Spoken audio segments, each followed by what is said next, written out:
योनातान को मालूम था कि उसको राजगद्दी नहीं मिल रहा था, फिर भी अपने जान का परवाह ना करते हुए वो युद्ध लड़ने के लिए गया। क्यों? क्यों?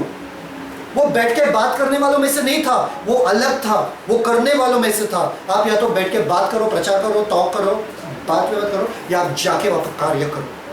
परमेश्वर आपके साथ है। उसमें उसका स्वार्थ नहीं था, उसका कुछ नहीं मिलने वाला था, उसका कुछ लाभ नहीं था उसमें से, पर फिर भी वो कर रहा था परमेश्वर के लिए। आप अपना लाभ मत देखो, मेरा क्या फायदा है उसमें, मैं अगर ये किया तो मेरा उधर बिजनेस बर्बाद होगा, पर इधर नहीं, मैं बिजनेस में जाऊंगा, पैसे तो मिलता है वहां से, इधर से कुछ नहीं मिलने वाला। क्या सोल क्या लोगों को सेव करना, लोगों को बताना, उसमें से पैसा किधर मिलता है? बिजनेस करूंगा, थोड़ा व्यापार करूंगा तो पैसा तो मिलेगा यहाँ पे। उसमें वो उतना लाभ नहीं देख रहा था, वो अपना जान की परवाह ना करते हुए, ये बोलते हैं इच्छा और ये बोलते हैं बहाने। समझ में आ रहा? ठीक है। लोग जो चीजें करते हैं, लोग जो चीजें देखते हैं, लोग जिनको पता ही नहीं क्या हो रहा है। 3 तरह के लोग, जो चीजें करते हैं, जो चीजें देखते हैं, हाँ हो रहा है, परमेश्वर का कार्य हो रहा है, हाँ परमेश्वर का कार्य हो रहा है, परमेश्वर, और कुछ लोगों को पता ही नहीं क्या हो रहा है, अपने पूरी दुनिया में मस्त मगन, कुछ पता ही नहीं। परमेश्वर पहले वालों से बहुत प्रसन्न होते हैं, पहले वालों से जो करते हैं। आमेन। नेक्स्ट, युद्ध में रुकावट बनना। बंदा पहला क्या कर रहा था? युद्ध से तो अनजान था, उसको पता नहीं था कि युद्ध चालू भी हो गया वहां पे, और यहाँ पर बैठ के अनार खा रहा है। उसके बाद उसने देखा, अरे अरे ये हो रहा है, वो हो रहा है, ये हो रहा है, अरे वाह, अरे जीत रहा, मेरा बेटा जीत रहा है, तो खुश हो गया। फिर उसके बाद में क्या हुआ? वो रुकावट का कारण बन गया उसमें। आप परमेश्वर के लिए कुछ कर नहीं सकते तो रुकावट का कारण तो मत बनो, दूसरे को नीचे मत खींचो, दूसरे को प्रोत्साहन तो करो, दूसरे को बोलो कि आगे ठीक है, आगे जाओ, मैं तुम्हारे साथ हूँ, आगे जाओ, मैं तुम्हारे। रुकावट का कारण मत बनो, उनको बोला कैसा होगा, क्या होगा, वही जैसा हो गया जैसे कि पतरस अपना पैर बाहर रखने वाला था नाव के बाहर पानी पे चलने के लिए। दूसरे सब बोलते रहेंगे, अरे पतरस पानी पानी तूफान, पानी पतरस पानी तूफान, किधर जा रहा है तू बेवकूफ, हाँ या ना? वैसे मत बनो। बोट में बैठने वाले ना बहुत कुछ बोल सकते हैं, अरे उसको ऐसा चलना चाहिए था, अरे देखो देखो बेवकूफ, मैंने बोला था उसको डूबेगा देखो, पर उन्होंने नहीं देखा कि पतरस एक्चुअली पानी पे चला। वो बात नहीं देखेंगे, बोलेंगे पतरस मैंने बोला ना डूबेगा, ये नहीं देखा कि 2 कदम बंदा चला पतरस, है ना? लोग ये नहीं देखेंगे थोड़ा सफलता आपको मिली है, लोग देखेंगे जब आप गिरोगे ना, सब बोलेंगे देखो मैंने बोला था मेरे बात सुनने का, तुम नहीं सुनते मेरी बात, गिरे ना, पहले आते हैं बोलने के लिए सब, हाँ या ना? तो ये लोग अनजान रहते, ये लोग तो एकदम, इनसे दूरी रहना तो बेटर है। रुकावट बन जाती है, लोग रुकावट के कारण बन जाते हैं आपकी जिंदगी में। ठीक है, देखो नियत गलत था, मूर्ख शपथ लिया, वेदी बनाने को शुरुआत किया, वो भी अधूरा छोड़ा। देखा कितना चंचल है ये बंदा। मूर्ख क्या? नियत गलत था। उसने क्या बोला कि कोई भी खाएगा नहीं जब तक हम ये युद्ध नहीं जीतेंगे। फिर उसके बाद क्या कहा? जिसने खाया वो मर जाएगा। वो खुद का बेटा था, जिसने खाया खुद का बेटा था। उसके बाद क्या किया? वेदी बनाने का शुरू किया, पर वो भी कंप्लीट नहीं किया। ये बंदा इतना चंचल था, जिस चीज में हाथ डालता था वो चीज खत्म ही नहीं होता, मतलब कंप्लीट ही नहीं होता था, पूरा ही नहीं होता था। ये भी करना है, वो भी करना है, ये भी अधूरा, वो भी अधूरा, ये भी अधूरा, वो भी अधूरा, सारे सपने अधूरे अधूरे अधूरे। जब मैं थोड़ा चाइल्डहुड में था, बचपन में था, मैं बुक लेता था, मुझे नए बुक्स बहुत अच्छा लगता था, तो बुक लेता था, किताब लेता था, लिखता था 3-4 पेज 10 पेज लिखता था, बंद कर देता था। दूसरा नया किताब लेता था, तीसरा नया किताब लेता था, चौथा नया किताब लेता था। सारे किताब अधूरे रहते थे, सिर्फ पहले के 3-4 पेजेस पे मुझे लिखना अच्छा लगता था, बाकी सब ऐसे के ऐसे पढ़े। फिर बाद में पापा को यूज़ करना पड़ा, मम्मा को यूज़ करना पड़ा, इतने सारे किताब पढ़े, सिर्फ आगे के 10 पेजेस पे मैंने लिखा है। सारी चीज़ अधूरी अधूरी अधूरी। जो चंचल मन का रहता है वो अधूरा अधूरा अधूरा सब छोड़ देता है। ये वेदी भी बनाना चाहता था, अधूरा छोड़ दिया। उसने बोला अरे युद्ध लड़ने के लिए जाएंगे, पर पहले आग को आने दो, पहले वेदी पे ये। वो कंफ्यूज्ड है बंदा, पूरा कंफ्यूज्ड है, पूरा कंफ्यूज क्या बोलते हैं उसको? गड़बड़ी में, हड़बड़ी में और गड़बड़ी में, दोनों में है वो बंदा को पता नहीं कि वो क्या कर रहा है, कैसा कर रहा है, किधर जा रहा है, उसका कल क्या है, कुछ नहीं पता है। ऐसे ही क्यों? जैसे आदमियों का भय आ जाता है अंदर, आप पूरे गड़बड़ करने लगते हैं, क्योंकि आपके नजरें आपने आदमियों के ऊपर रख दिया, परमेश्वर से हटा दिया, परमेश्वर को उपासना बंद किया आपने, और परमेश्वर का वाणी सुनना आपने बंद कर दिया। ठीक है, आगे देखो। जल्दबाज शपथ, और युद्ध से पीछे हटना। आखिर में क्या किया बंदा? युद्ध से पीछे हट गया, रुकावट बन गया, और फिर बाद में क्या किया? युद्ध से पीछे भी हट गया। सारे लोगों को आगे बढ़ने से आगे नहीं बढ़ाया, पर पीछे हटाया सारे लोगों को। ना केवल रुकावट का कारण बना, युद्ध से अनजान था, युद्ध को देखा उसने, युद्ध का रुकावट बना और युद्ध से पीछे हट गया। रुकावट कैसा बना? सबको भूखे मार दिया उसने, और सबको बोला चलो वापस वापस वापस चलो। देखो, यदि आप शरीर से चलते हो ना, आपका कुछ काम पूरा नहीं होगा, आपको लौटना ही पड़ेगा। आप पिछले ज़िंदगी में वापस चले जाओगे। अरे छोड़ो, यीशु यीशु कुछ नहीं होता, मैंने ट्राई किया, मैं चर्च में गया था, मैं ये किया, मैं वो किया, सब वैसे, ये छोड़ो, आ जाओ। उधर का पास्टर देखा ऐसा है, उधर का पास्टर का ज़िंदगी ये देखो, उसका पास्टर का ज़िंदगी ये देखो, उसके लाइफ में ये देखो। एक बात बताओ, जब आप पुराने जीवन में रहते हो, जब आप हिंदू रहते हो, जब आप मुस्लिम रहते हो, तभी आप देखते हो कि आपके पंडित का लाइफ में क्या चल रहा है, जीवन के लाइफ में क्या चल रहा है। जो पंडित रहता है वहाँ पे सब पूजा पाठ करता है, उसके जीवन में क्या चल रहा है आप देखते हो। आप बोलते हैं नहीं ये पंडित ऐसा है, उसके पास मत जाओ, ये पंडित नहीं ना। पंडित बस पंडित आ गया, पंडित पंडित पंडित पंडित पंडित पंडित करके बिठा देते हो उसको, पंडित पंडित पंडित। उसके जीवन में क्या हो रहा है देखा आपने कभी? देखा आपने? आजकल कितने ढोंगी बाबा वगैरह सब आगे बाहर, क्यों? उनका जीवन अच्छा नहीं है। कोई ये नहीं बोलता है नहीं मैंने हिंदू धर्म छोड़ दिया, वो पंडित को देखो कैसा है वो पंडित ना एकदम नहीं छोड़ता ना कोई हिंदू धर्म। क्यों? पंडित के वजह से कोई हिंदू धर्म छोड़ता है? पंडित बुरा था इसलिए मैंने हिंदू धर्म छोड़ दिया, हाँ मेरा मौलाना बुरा था इसलिए मैंने मुसलमान छोड़ दिया, ऐसा कोई कहता है? कभी सुना आपने? हाँ, पर पास्टर गलत था मैंने क्रिश्चियनिटी छोड़ दिया। वो आप है, तुम लायक ही नहीं थे क्रिश्चियन बन जाओ। अगर पास्टर के ऊपर आपकी नजरें थे, तुम लायक ही नहीं थे कि यीशु को अपनाओ, क्योंकि तुमने यीशु को कभी जाना ही नहीं था। वो हमारे बीच में से चले गए क्योंकि हमारे बीच में से थे नहीं वो। और ये प्रकट हो जाए कि वो हमारे बीच में से थे नहीं, इसलिए वो निकल गए। ये मत उंगली उठाओ पास्टर गलत था, चर्च गलत था, ये गलत था, वो गलत था, इसलिए तुमने यीशु को छोड़ दिया। यीशु मरे तुम्हारे लिए, पास्टर या चर्च नहीं।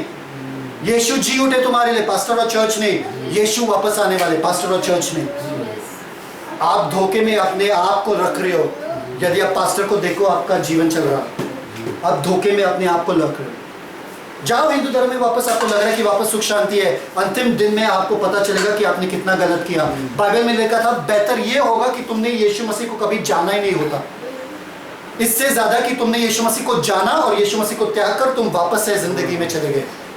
बाइबल में लिखा है बेहतर यही होता कि तुम यीशु मसीह को कभी जानते ही नहीं थे, पर यीशु मसीह को जानने के बाद अगर तुम उनको छोड़कर वापस चले जाओगे, तुम्हारे लिए कोई भी बहाना उस दिन पर नहीं चलेगा, नहीं चलेगा। तो कभी पीछे मत हटना। Read, can you read? वह विजय जिससे संसार पर जय प्राप्त होती है हमारा विश्वास है। आमेन। आमेन। वो विजय जो संसार पे जय प्राप्त होता है वो क्या है? हमारा विश्वास है। पीछे हटने के, बाइबल में लिखा है पीछे हटने वाले में मेरा दिल प्रसन्न नहीं होता है, परमेश्वर कहता है।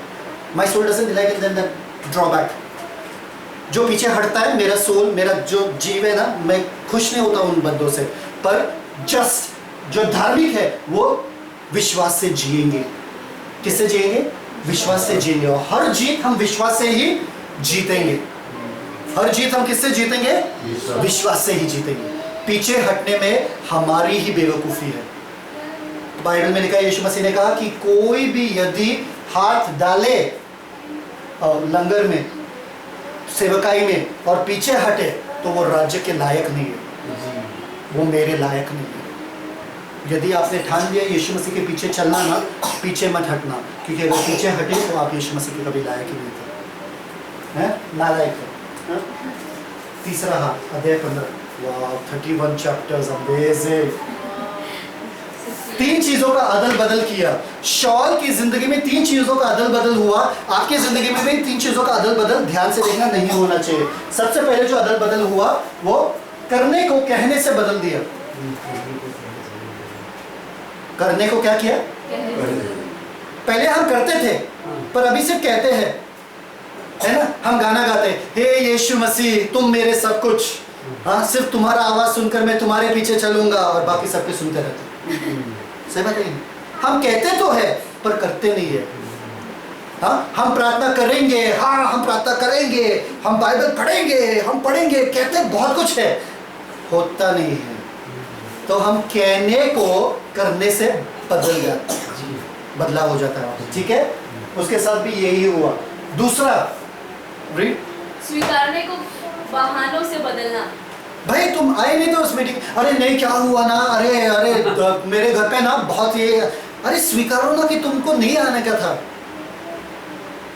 तुम क्यों नहीं आए चर्च में? अरे नहीं ब्रदर क्या हुआ ना, मेरे घर पे मेहमान आए थे, मुझे ये बनाना था। और मेहमान क्या, तुम तो पार्टी कर रहे थे बाहर जाके, तुम तो शॉपिंग कर रहे थे। हाँ या ना? हम स्वीकारते नहीं है, नहीं मुझसे गलती हुई भाई, एक्चुअली मुझसे गलती हुई, मैं सो गया था, बहुत देर से सो गया था, इसलिए मैं नहीं आ सका। ये बोलने को हमको बहुत शर्म आता है। अरे क्या अगर मैंने बोल दिया कि मैं सो रहा था या मैं वो पार्टी में गया था तो बंदा भाई एकदम नाराज हो जाएगा। तो बहाने बनाते हैं हम, अपने गलतियों को स्वीकारते नहीं है। स्वीकारो कि ठीक है नहीं हुआ मुझसे, sorry, very nicely you accepted, that was very beautiful कि आपने बोला था कि आपसे नहीं हुआ, दैट्स वेरी नाइस। वो करेज लगता है, वो धैर्य लगता है कि आप बोलो कि हाँ मुझसे नहीं हुआ, सॉरी, मैं माफी चाहता हूँ, मुझसे नहीं, ये बोलो ना, बहाने मत बना। हम बहाने बनाने में बहुत माहिर हो गए, ठीक है? तो स्वीकारने को बहाने से बदल दिए, बहाने से बदल दिए। तीसरी बात देखो, रीड। मैं शाऊल को राजा बनाने से पछताता हूँ क्योंकि उसने मेरे पीछे चलना छोड़ दिया और मेरी आज्ञाओं को पालन नहीं किया। इसलिए परमेश्वर क्या कर रहे? पछता रहे। परमेश्वर पछता रहेगा आपको देखने के बाद। परमेश्वर पछता रहे आपकी जिंदगी को देखने के बाद। आपको क्यों छुड़ाया गया पापों से? पता है आपको? नर से क्यों छुड़ाया गया आपको? पता है? पता है आपको नर से क्यों छुड़ाया आपको? पापों से क्यों छुड़ाया आपको? ताकि आप घर पे बैठे और ताकि आप बहाने पे बहाने बनाते रहे कि मुझे बाइबल पढ़ना है, मुझे प्रे करना, मुझे बाइबल पढ़ना है, मुझे प्रे करना है। आपसे पापों से इसलिए छुड़ाया गया ताकि आप दूसरे को जाके बताओ यीशु मसीह के बारे में कि वही जीवन है, वही मार्ग है, वही सत्य है, वही जिंदा खुदा है। इसके लिए आपको बुलाया गया और आपको सच्चाई दिया गया, आपको उद्धार किया गया और आपको रोशनी दिया गया। क्यों? ताकि आप दूसरे की जिंदगी में रोशन बन के रहो। यीशु मसीह ने कहा ये दुनिया का नूर, ये दुनिया का रोशनी मैं हूं। तुम दुनिया के नूर हो, तुम दुनिया की रोशनी हो, चिराग बन के चमको। हाँ या ना?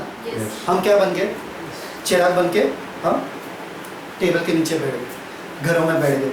हाँ, आपको पता है नमक का डब्बा जो है, नमक का डब्बा जो है वो कब काम आता है? नमक रहता है ना उसमें, कब काम आता है? नमक के डब्बे में कब काम आता है? जब वो नमक डब्बे से बाहर निकलता है तभी नमकीनपन आ जाती है ना चीजों में। हाँ या ना? जब तक नमक डब्बे के अंदर है कभी नमकीन हो सकता है कुछ चीज। मैंने बॉटल ले लिया, ये नमक का डब्बा है और मैंने दाल राइस में डाल दिया, बीच में नमकीन हो गया, ऐसा हो सकता है? ऐसा हो सकता है? नहीं, ऐसा हो सकता है? जब निकालेंगे नमक इसके अंदर है, मैंने डब्बे को लिया और दाल राइस के बीच में, दाल चावल के बीच में डाल दिया, मतलब दाल चावल पूरा नमकीन हो गया। हो गया ऐसा? आप घर के अंदर बैठे हो, पूरा नमक नमक नमक बनकर आपका सोसाइटी में नमकीनपन कैसे आ जाएगा? नमक को इससे बाहर निकलना पड़ेगा तभी तो नमकीनपन दाल राइस में आ जाएगा। लोगों की जिंदगी में नमकीनपन तभी आ जाएगा जब आप आपके डब्बे से बाहर निकलोगे तो, वरना नमक किस काम का? नमक किस काम का? डब्बे में बैठे सब नमक, आप भी नमक, आप भी नमक, आप भी नमक, आप भी, मैं भी नमक, बाकी सब दाल राइस बाहर है सब बेस्वाद बैठे हैं वहां पे।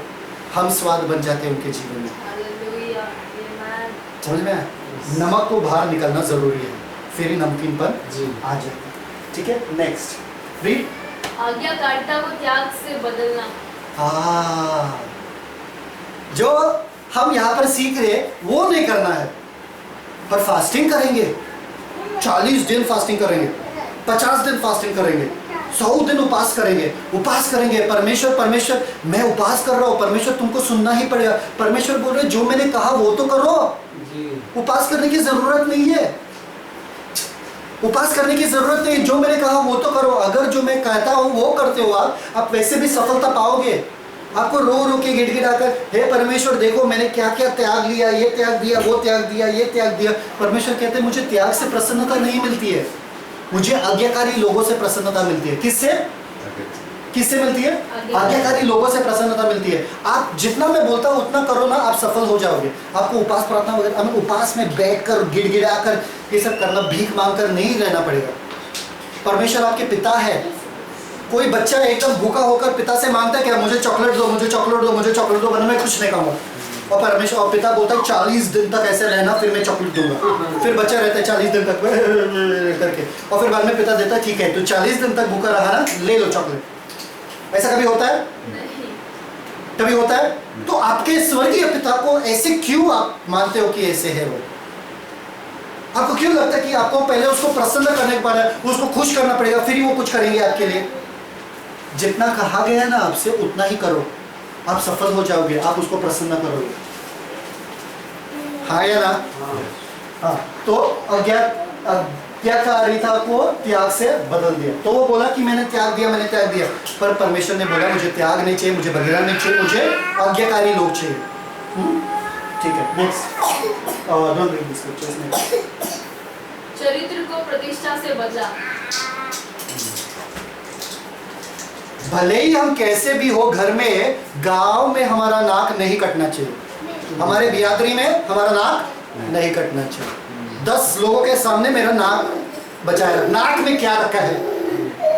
तुम्हारे नाक में क्या रखा है वो बताओ। मैं नाक बचा कर रखना है, कान वान सब चला गया, दिमाग चला गया, नाक बचा कर रखना है लोगों को। नाक नहीं कटना चाहिए, नाक नहीं कटना चाहिए, कान वान सब कट गया, दिमाग। लोग घर में कैसे रहते हैं और बाहर जाके ना एकदम ठाक से। और पत्नी से बात करेंगे तो हाँ जी बोलो कैसे हो, अच्छा ठीक है बैठिए। और घर में लात वात मार पीट सब, और बाहर लोगों के सामने एकदम हाँ मेरी पत्नी है, अर्धांगिनी। हाँ बहुत प्यारी है, बहुत संस्कारी। मेरे बच्चे बहुत संस्कारी है, बहुत आज्ञाकारी है ये लोग। और घर में जाने के बाद कभी सुनते नहीं है, कभी ये नहीं करते, कभी वो नहीं करते, बाहर कुछ और घर पे कुछ और। तो चरित्र को प्रतिष्ठा से बदल दिया। ये घमंड किस चीज का? किस चीज का घमंड? कि आपको दुगला जीवन जीना है, आपको 2 किस्म का जीवन जीना है। एक घर पे अलग आप एकदम हैवान बन जाते हो, और बाहर तो एकदम भगवान बन जाते हो। कौन सा जीवन है ये? आप मुखौटे के पीछे रह रहे हो ना। परमेश्वर आपको कहते हैं हे ढोंगी, तुम कैसे हो? कब्र के जैसे हो, जो बाहर से श्वेत किया गया है पर अंदर से सारे मुर्दे हड्डियां है, मांस है जो सड़ा हुआ है। कब्र मालूम है ना? कब्रस्तान बाहर देखा कैसे बनाते वो लोग, एकदम अच्छा, एकदम देखे तो एकदम बढ़िया, पर अंदर क्या है? सड़ा हुआ शरीर, सड़ा हुआ एकदम। तो आप कैसे हो? घर के अंदर एकदम सड़ा हुआ, और बाहर कैसे दिख रहा है? एकदम श्वेत, एकदम सफेद दिख रहा है। परमेश्वर इससे प्रसन्न नहीं होते। आप बहुत बड़ी गलती कर रहे हो, परमेश्वर न्याय करेगा। नेक्स्ट। परमेश्वर के मर्जी को अपने मर्जी से बदला। परमेश्वर की मर्जी को अपने मर्जी से। क्या आपको पता है परमेश्वर का मर्जी क्या है? परमेश्वर की इच्छा क्या है आपके लिए? आपको पता है क्या है परमेश्वर की इच्छा आपके लिए? पता है कि नहीं पता है? कि आप परमेश्वर के लिए जीवन जियो। पर आप क्या कर रहे हो?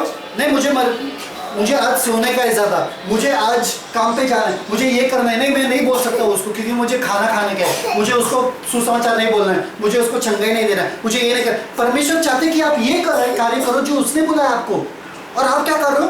अपने खुद के कार्य कर रहे हो, जो आपको करना है, जो आपको लगता सही है, जो आपको लगता है। तो परमेश्वर की इच्छा को अपनी मर्जी से बदल दिया उसने, अपना मर्जी पे चलने लगा, परमेश्वर की मर्जी पे नहीं।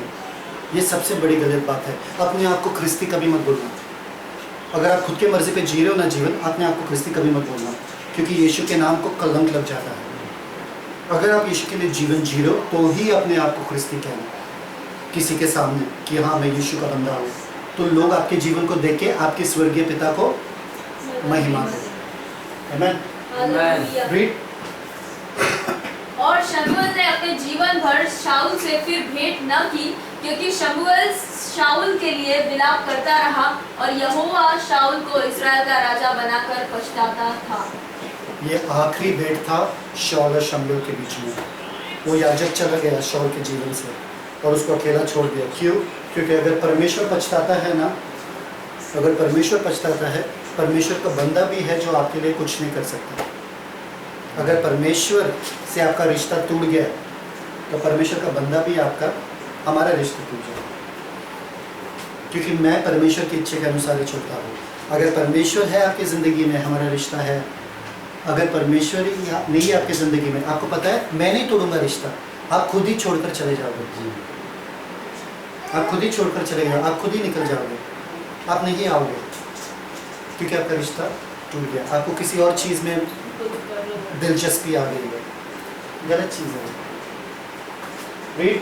और यहोवा ने शमूएल से कहा, मैंने शाऊल को इस्राएल पर राज्य करने के लिए तुच्छ जाना है। तू कब तक उसके विषय विलाप करता रहेगा? अपने सिंह में तेल भर के चल। मैं तुझको बैतलहम यिशै के पास भेजता हूँ, क्योंकि मैंने उसके पुत्रों में से एक को राजा होने के लिए चुना है।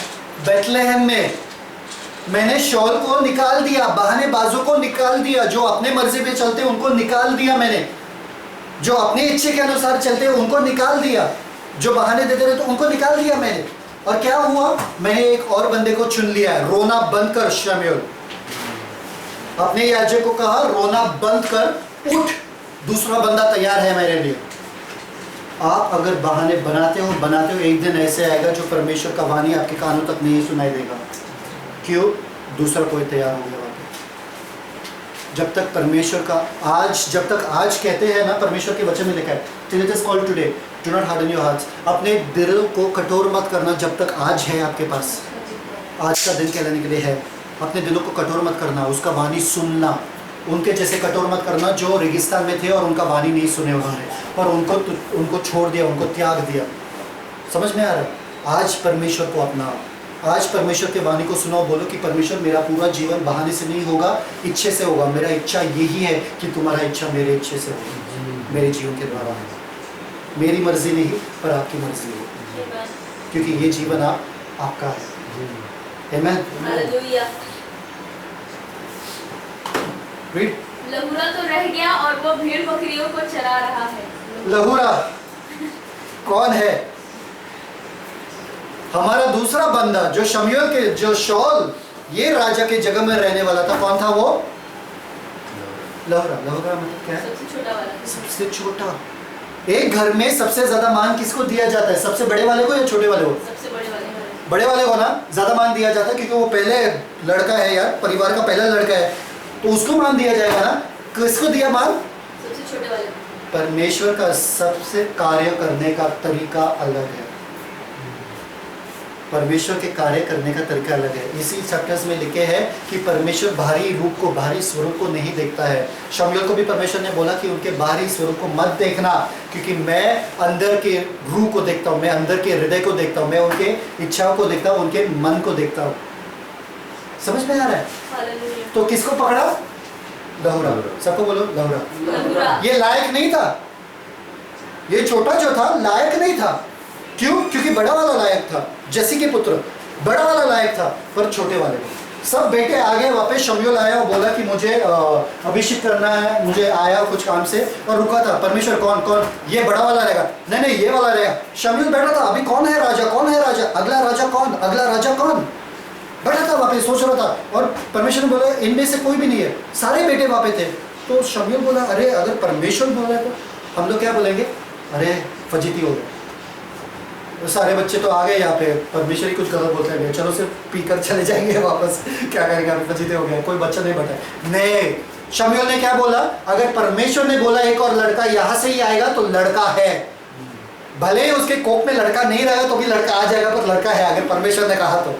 समझ में आ रहा है? अगर उसका बच्चा है भी नहीं तो बच्चा हो जाएगा उसी समय में, क्योंकि अगर परमेश्वर कहते तो वो होता ही होता है। पीछे मत हटना। अगर परमेश्वर ने कहा ना वहाँ पर कुछ है तो वहाँ पर है, रुको। हम देखते क्या खत्म हो गया, अरे यार मुमकिन नहीं अभी, नहीं बिल्कुल नहीं, बिल्कुल मुमकिन बिल्कुल नहीं है, चलो चलो हटो पीछे। नहीं, परमेश्वर ने भेजा ना आपको वहाँ पे कुछ कार्य से, रुको वहाँ पे। अगर परमेश्वर ने कहा होगा ना तो होगा ही होगा, रुको, करो कार्य, होगा। आ गया लहुरा। कौन? रीड। उसको तो लाली झलकती थी, उसकी तो लाली झलकती थी और उसकी आंखें सुंदर। तो जस्सी ने बोला शमूएल को कि मेरा एक और बेटा है, छोटा बेटा, वो तो खेतों में है, वो तो भेड़ बकरियों को चरा रहा है। फिर उससे बाद बोला उसकी तो लाली झलकती थी और उसकी आंखें सुंदर और उसका रूप सुडौल था। तब यहोवा ने कहा उठकर इसका अभिषेक कर, यही है। उठकर उसका अभिषेक कर। ये लाली, लाली का मतलब क्या है? एकदम नादान बच्चा था वो, बच्चे के जैसे एकदम गोलू गोलू ऐसा। अभी तक उसका चर्बी निकलने गई थी। क्यों? क्योंकि जब वो राजा बन गया था, वो कितने साल का था? 30 साल का था। जब वो राजा बन गया था 30 साल का था। अभी क्या हो गया? उसका लाली एकदम स्वीट बॉय, ठीक है। और बाद में एक बात बताओ मुझे, बिफोर डेविड केम, दाऊद का आने के पहले फिलिस्तीनियों के सामने, गोलियत के सामने, क्या कभी वो सॉल से मिला? कभी वो सॉल से मिला? पहले बार वो सॉल से मिला जब वो गोलियत से लड़ रहा था। सॉल से मिला जब वो पहले गोलियत से लड़ रहा था, ठीक है। सॉल में दुष्ट आत्मा आने लगी उसको सताने के लिए। ये चैप्टर में लिखा है कि एक बंदा उसका बोला कि एक लड़का है जो बहुत अच्छे से म्यूजिक बजाता है। रीड। मैंने बैतलहमी यिशै के एक पुत्र को देखा जो वीणा बजाना जानता है, और वह वीर योद्धा भी है, और बातें करने में बुद्धिमान और रूपवान भी है, और यहोवा उसके साथ रहता है। समझ में आया? शाऊल में क्या हुआ? एक दुष्ट आत्मा उसमें आने लगी और उसको सताने लगी। तो उसके बंदे ने बोला कि दाऊद करके एक लड़का है वहाँ पर जो वीणा बहुत अच्छे से बजाता है। वीणा ने हार, ठीक है, वीणा डाल दिया तो वीणा बजाता है। और जब वो बजाता है तो वो दुष्ट आत्मा शाऊल से निकल जाता है। तो शाऊल एकदम प्रसन्न हो गया दाऊद से, पर दाऊद वापस से घर लौट गया। ये छोटा सा बच्चा आया वीणा बजाते हुए वहाँ पर, ऐसा छोटा सा बजाते हैं। हाँ, वो चरवा था तो वो बजाता था, ठीक है। तो वो बजाया था और वो दुष्ट आत्मा शाऊल से निकल जाता था और वो वापस चला जाता था, ठीक है। नेक्स्ट, ये रिश्ता शाऊल और दाऊद का रिश्ता देखो। शाऊल और दाऊद का रिश्ता कैसा है? रीड। और दाऊद, ठीक है, दाऊद का रिश्ता। रीड। शाऊल का दाऊद से प्यार। सबसे पहले हम देखते हैं शाऊल का दाऊद से प्यार। ये कौन से अध्याय में? 16 से लेके 17 तक। फिर हम देखते हैं शाऊल का दाऊद से जलन 18 से लेके 20, क्योंकि वो गोलियत को मारता है। उसके बाद सारे स्त्री जो है दाऊद के गुणगान गाते हैं कि शाऊल ने तो हजारों को मारा पर दाऊद ने 10,000 को मारा। समझ में आया? तो शाऊल क्या करता है? वो राजा है तो वो दाऊद से बहुत जलता है, और आखिर में शाऊल का दाऊद से बैर। शाऊल का दुश्मन जो था फिलिस्ती थे, अमेरिकी थे, दाऊद नहीं था। आपका ध्यान कहीं और है। आप एक दूसरे में आपस में लड़ने में जीते हो। आपको शैतान या उसके राज्य के खिलाफ लड़ना है। आप एक दूसरे से क्यों लड़ रहे हो? ये जो क्रोध, ये जो गुस्सा आप दिखाते हो ना, शैतान के कार्य की तरफ दिखाओ ना। एक दूसरे से क्यों दिखाते हो आप? ये जो अकड़, ये जो चीजें हैं आप दिखाते हो एक दूसरे से, और शैतान के सामने जाके क्या कहते हो? शैतान निकल जाओ, प्लीज निकल जाओ, शैतान निकल जाओ ना। अरे एक बार निकल जाओ यार, मेरा फज्जती हो रहा है यार, सब लोग देख रहे। और एक दूसरे से जब लड़ते तब यार समझ में आया, निकल जा मेरे घर से, करते कि नहीं? एक दूसरे से लड़ते। शाऊल अपना पूरा टाइम पास क्या कर रहा था? इस बंदे से लड़ रहा था। आप अगर परमेश्वर ने किसी को नियुक्त किया ना, आप उसके खिलाफ लड़ नहीं सकते। परमेश्वर ने इसके ऊपर अपना अनुग्रह बनाया रखा। अगर परमेश्वर का बंदा है, उसके साथ लड़कर आपका कुछ फायदा नहीं होने वाला, क्योंकि परमेश्वर उसके साथ है। समझ में आ रहा है? समझ में आ रहा है? आपका कुछ फायदा नहीं होगा, आप कभी नहीं जीतोगे। परमेश्वर के बंदे के खिलाफ यदि आप कुछ भी करने की कोशिश करोगे, कुछ भी साजिश करने की कोशिश करोगे, तो भी नहीं होगा, क्योंकि परमेश्वर उनके सारे युद्ध लड़ते हैं, उनके लिए खड़े हो जाते हैं। क्योंकि अगर परमेश्वर हमारे साथ है, हमारे खिलाफ कौन हो सकता है? समझ में आ रहा है? 21 बार शाऊल ने दाऊद को मारने की कोशिश किया। 21 बार बंदे ने दाऊद को मारने की कोशिश किया, पर मार नहीं सका, क्योंकि परमेश्वर इनके साथ था। लोग कुछ भी करें आपके विरुद्ध, होगा ही नहीं सफल। कोई भी हथियार ऐसा बना नहीं है आज तक, बाइबल में लिखा है, जो आप जहर भी पियोगे ना तो वो एकदम जूस बनकर आ जाएगा। क्या लिखा है बाइबल में? वो जहर भी पिएंगे तो जूस हो जाएगा वो। They will drink any deadly poison shall not do them any harm। आप अगर सांप भी काटेगा आपको तो आपको कुछ फर्क नहीं पड़ेगा। आप सब आराम से चलो, आपको कुछ फर्क नहीं पड़ेगा, आप नहीं मरोगे। जहर से, विष से नहीं मर सकते हो, क्योंकि आपके साथ परमेश्वर है, आप में परमेश्वर का जीवन है। समझ में आ रहा है? आप वो सांप को लोगे, ये सबसे हमको डरना नहीं है। आमीन। ये शाऊल का पूरा राज्य था उसके जमाने में। शाऊल, ये कैनानाइट, ये फिलिस्ती, इन लोगों से बहुत गड़बड़ होता था। ये सारे लोग, मोआब, बहुत लोग। देखा आपने कि ये पूरे जो जमीन है ना, परमेश्वर ने अपने लोगों को दिया था, पर दुश्मन आकर बस गए यहाँ पर फिर से।